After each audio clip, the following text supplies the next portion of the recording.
চলেছি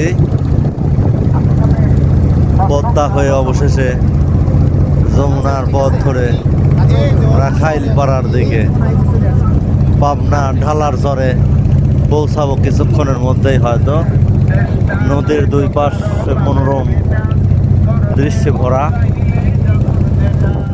এইগুলো দেখে সত্যিকার অর্থে এর মর্ম উপলব্ধি যদি করা যায় তাহলে আর বাইরের কান্ট্রিগুলোতে বা বিদেশে যাওয়ার কোনো প্রয়োজন নাই।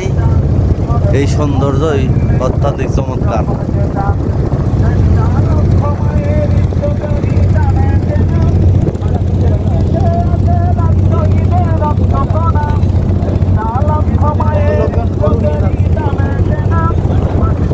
আমরা চলেছি নৌ ভ্রমণে, নৌকা নিয়ে নদীপথে ভ্রমণ করার মজাটাই আলাদা।